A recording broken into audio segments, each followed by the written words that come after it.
नमस्कार दोस्तों, मैं हूं सुष्मिता मिश्रा। आप देखना शुरू कर चुके हैं 4 PM न्यूज नेटवर्क। क्या हुआ जब धर्म का डंका पीटने वाले लोगों ने दिया अपनी जातिवादी मानसिकता का परिचय? कैसे हिंदू राष्ट्र का सपना देखने वाली बीजेपी के लोग निकले घोर जातिवादी। दोस्तों, कहते हैं जाति न पूछो साधु की, पूछ लीजिए ज्ञान। यानी किसी व्यक्ति की पहचान उसकी जाति से नहीं बल्कि उसके ज्ञान और गुणों से होनी चाहिए। लेकिन ये बात घोर जातिवादी मानसिकता रखने वाले कभी नहीं समझ सकते। दरअसल उत्तराखंड के हल्द्वानी में कांग्रेस अध्यक्ष मल्लिकार्जुन खड़गे की जनसभा के बाद मंच का शुद्धिकरण किए जाने से बड़ा राजनीतिक विवाद खड़ा हो गया। कांग्रेस ने आरोप लगाया कि जिस मंच से खड़गे ने लोगों को संबोधित किया था, उसका बाद में कुछ लोगों ने शुद्धिकरण किया है। पार्टी का दावा है कि यह काम बीजेपी से जुड़े लोगों ने किया और यह दलित समाज का अपमान है, जबकि बीजेपी ने इस समूह से किसी भी तरह के संबंध से इनकार किया है और कांग्रेस पर राजनीतिक फायदे के लिए पार्टी की छवि खराब करने का आरोप लगाया है। वहीं मंच पर शुद्धिकरण करने वाले हिंदूवादी संगठन का कहना है कि उनका उद्देश्य किसी व्यक्ति का नहीं बल्कि रामलीला मंच की पवित्रता बनाए रखना था। तो कैसे हल्द्वानी में एक मंच के हुए शुद्धिकरण को लेकर राजनीति तेज हो गई और कैसे कांग्रेस ने इसको लेकर बीजेपी को घेरा, सब बताएंगे आपको इस रिपोर्ट में। दोस्तों, बीती 8 अगस्त को कांग्रेस अध्यक्ष मल्लिकार्जुन खड़गे ने हल्द्वानी के रामलीला मैदान में एक बड़ी जनसभा को संबोधित किया था। यह कार्यक्रम 2027 में होने वाले उत्तराखंड विधानसभा चुनाव की तैयारियों के तहत आयोजित किया गया था। इसके कुछ दिनों बाद 11 अगस्त को श्री राम सेना धर्मार्थ सेवा न्यास नाम के एक संगठन ने उसी मंच पर वैदिक मंत्रोच्चारण और यज्ञ कर शुद्धिकरण कार्यक्रम आयोजित किया। संगठन के सदस्यों का कहना है कि रामलीला मैदान एक धार्मिक और सांस्कृतिक स्थल है। उनका आरोप था कि यह राजनीतिक कार्यक्रम के दौरान ऐसे नारे लगाए गए जो इस मंच की गरिमा के अनुरूप नहीं थे, इसलिए मंच का शुद्धिकरण किया गया।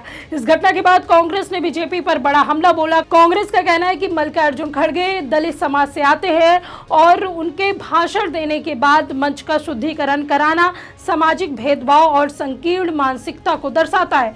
उत्तराखंड कांग्रेस ने एक्स पर शुद्धिकरण का वीडियो पोस्ट करते हुए लिखा कि भाजपा को दलित पिछड़ों का वोट चाहिए, लेकिन उनका सम्मान और सामाजिक स्वीकार्यता बर्दाश्त नहीं है। हल्द्वानी में कांग्रेस के राष्ट्रीय अध्यक्ष श्री मल्लिकार्जुन खड़गे जी के कार्यक्रम का स्थल पर कथित शुद्धिकरण बेहद निंदनीय है।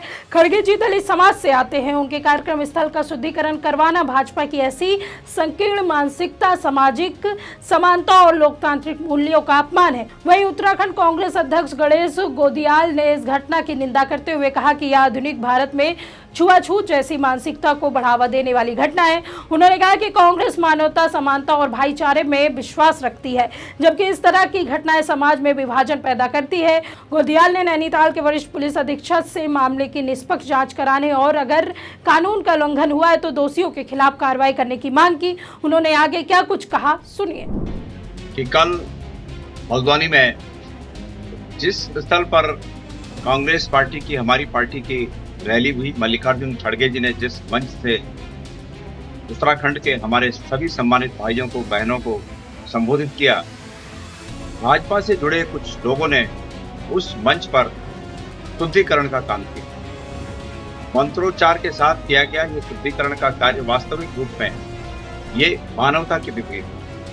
भारतीय जनता पार्टी और कांग्रेस की विचारधारा में आधारभूत फर्क यही है कि एक तरफ जहां हमारी पार्टी, कांग्रेस पार्टी, मानवता को ही सर्वोच्च धर्म मानती है और मानवता के प्रति समर्पित है, वहीं दूसरी ओर भारतीय जनता पार्टी जाति और धर्म का द्वेष पैदा कर, पोंगापंथ फैलाकर और दकियानुसी बातें करके हमारे समाज को बांटने का काम करती है। वास्तविक रूप में अतीत से लेकर अब तक इस विचारधारा ने पिछले 100-150 सालों में देश का बहुत बड़ा नुकसान किया। मैं नैनीताल के एसएसपी को उनके फर्ज को याद दिलाना चाहता हूं कि ऐसे में जबकि हमारे राष्ट्रीय नेता खड़गे जी एक बड़े नेता हैं, राज्यसभा में विपक्ष के नेता हैं और दलित वर्ग से आते हैं, ऐसे में भाजपा के लोगों द्वारा किया गया ये तौहीन, ये जातिगत भेदभाव क्या उनके द्वारा जो पठित कानून है उसके अंतर्गत दंडनीय नहीं है? मैं उनसे पूछना चाहता हूँ। ये उनका विवेक है कि वो अपने विवेक से निर्णय लें और अब ऐसे अपराधियों के खिलाफ दंडात्मक कार्रवाई करना सुनिश्चित करें।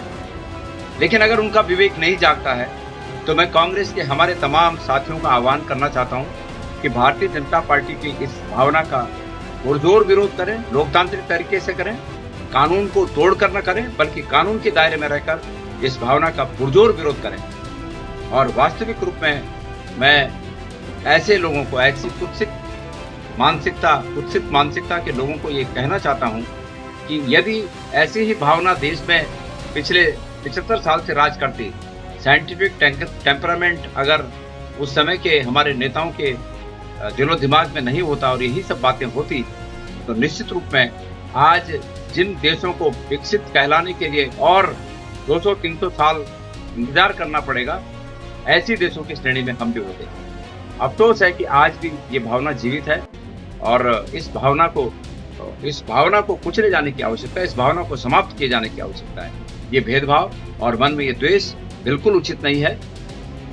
जिनके प्रति वो ऐसी घृणित भावना रखते हैं, वो भी ईश्वर ने इस संसार में सबको जन्म दिया है।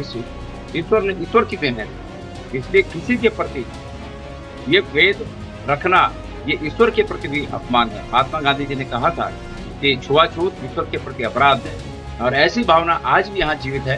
तो हम तो शर्मिंदा हैं, लेकिन मैं उम्मीद करता हूँ कि नैनीताल के एसएसपी ऐसे लोगों के खिलाफ अपने विवेक का इस्तेमाल करके उचित निर्णय लें। अब देखिए, एक और जहां कांग्रेस ने इसको लेकर नाराजगी जाहिर की तो वहीं मंच का शुद्धिकरण करने वाले संगठन ने कांग्रेस के आरोपों को स्वीकार नहीं किया। संगठन के पदाधिकारियों का कहना है कि रामलीला मैदान धार्मिक और सांस्कृतिक आयोजनों के लिए जाना चाहिए। उनका कहना है कि किसी भी राजनीतिक दल को इस मंच का उपयोग ऐसे कार्यक्रमों के लिए नहीं करना चाहिए जहां ऐसे नारे लगाए जाए जिन्हें वे मंच की परंपरा के खिलाफ मानते हो। उनका दावा है कि शुद्धिकरण किसी व्यक्ति विशेष के खिलाफ नहीं बल्कि मंच की धार्मिक परंपरा के सम्मान के लिए किया गया है। जिस स्थान पर हम हैं ये हिंदू मानदंडों को देखते हुए हमारे धार्मिक आयोजनों के लिए बनाया हुआ एक मंच है।